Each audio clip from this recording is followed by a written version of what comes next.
Hey, LeBron, this is the 15th time out of the last 16 chances that you've won a closeout game in your career. I just wonder if there's any kind of a different or advanced approach to those type of games, knowing what you know about the game and where things can go. For me, mentally, I come in with the same desperation as the opponent. I understand that, in a closeout game, the team that's down is going to play very desperate, and they're going to play to their best ability. And if you allow that to happen throughout the course of a 48-minute game, they will extend the series.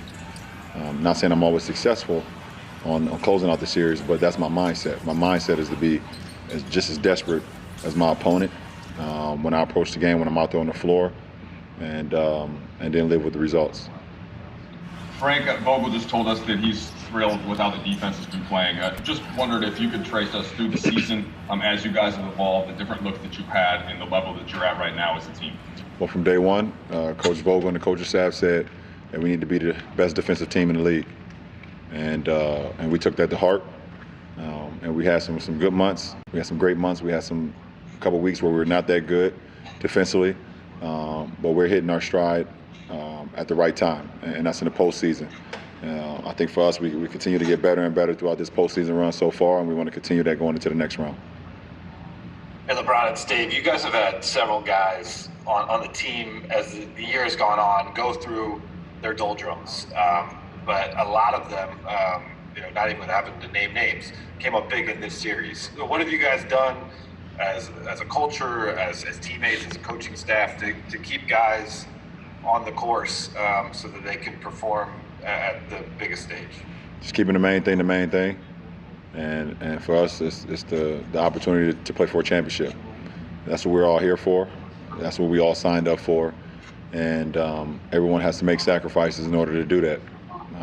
And that's what's best about our ball club.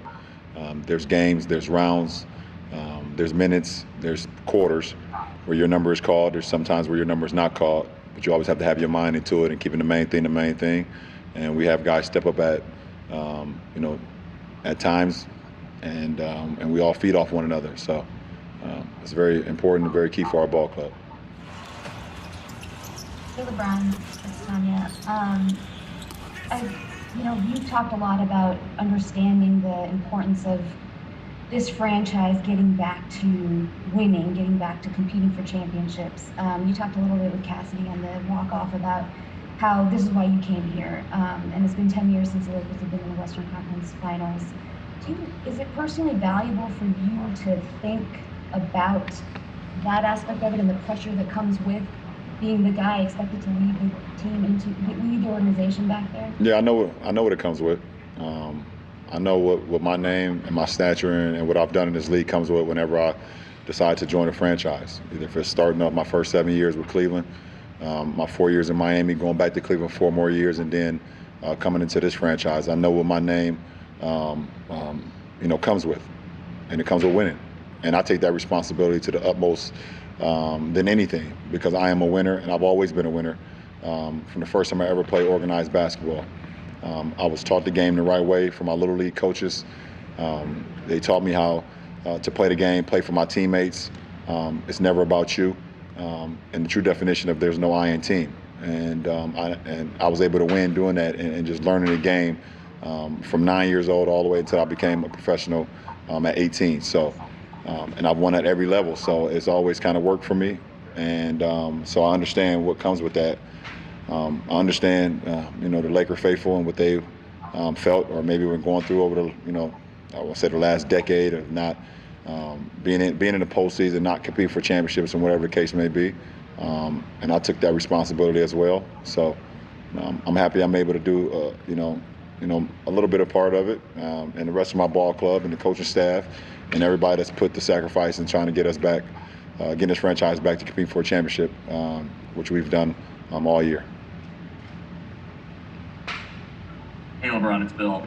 You guys were, right before the shutdown, probably playing your best basketball of the regular season, and then obviously 4 months off. And there was a lot of talk about what it would take for you guys to get back to that level you were at on March 8th. Do you feel like you have surpassed where you guys were kind of at that peak in the regular season? And what has been the key to, in this totally unique environment, getting there?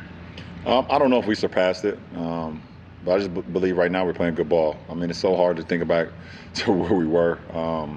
There's been so many seasons wrapped in one. This has been obviously the longest season of my career, and probably the longest season for you guys as well. Obviously with the shutdown, the pandemic, and everything that's been going on, it's been a long year. So we're just playing good ball at the right time, and we want to continue that. And being in the bubble, all we have is each other. Obviously, our families got here within the last week or so, but we've been together for almost we were together for 2 straight months, and just having that bunker mentality, seeing each other, practices and meetings and buses to practice and games. It's just been us, So it's given us an opportunity to even grow even closer than we already were. Kyle Goon. But sort of taking back to after game 1, you were preparing for game 2. You guys came out defensively, looked so different and so crisp. What, in your opinion, in that day in between was the turning point that allowed you guys to put out that effort? Well, we learned from our mistakes in game 1. Game 1 is a fill-out game, and we learned from our mistakes in that film session that we had that following day after that loss. And then we had another film session on game day in that morning and had a walkthrough and was able to clean up some things. And we were better.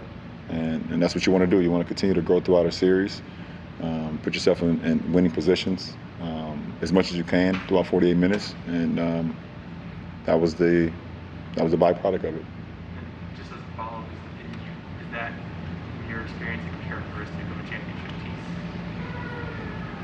team? There's a lot that goes to being a championship caliber team, but I think the sacrifice that guys have to make throughout a playoff run, the commitment that you have to make, and this is both on and off the floor, and it's just have to be locked in, being locked in on the job and the task at hand, and going out and just playing. We've been doing that so far in this postseason. Anybody else on the side? Jeff, did you have one? LeBron, a little bit of follow-up on Bill's question. You said you were peaking defensively at the right time. It's one thing to peak when you're playing late March, April, May, and having a full season. With that layoff, defense is so much harder. What's allowed you guys to do that? How difficult has it been to catch up defensively? I think the best thing about our ball club is that we're able to take film sessions and visualize us being on the floor. With the every other day schedule here, before you were able to close out a series, you don't have much time to actually be on the floor and actually be, on your feet and things of that nature, because coach want to keep us off our legs as much as possible. So we do a great job of able to breaking down the film with our minds and being able to visualize of what can happen when the game starts. And I think that's just great growth mindset for such a young group that's been together. I don't mean in age, but this is on our 10th game in the postseason as a group. That's definitely been a big part. Okay, and then last 2 questions with Tanisha.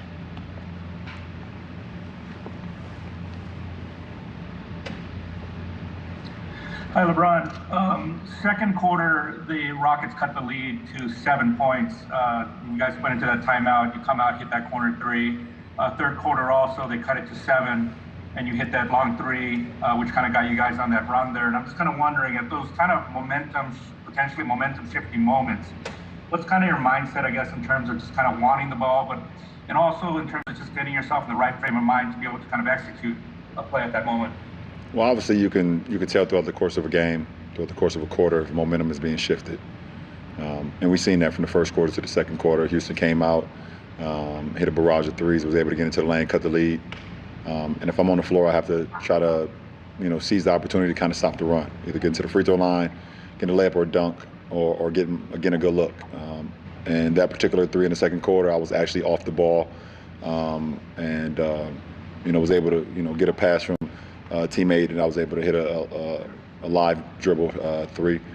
In the third quarter, I actually had the ball and was able to knock one down to kind of stop their run, and we had kind of gathered after that. Smooth hit a couple threes, and then we just kept it going from there. So, when a team is in a good rhythm and a team is making a run, You want to try to make a shot.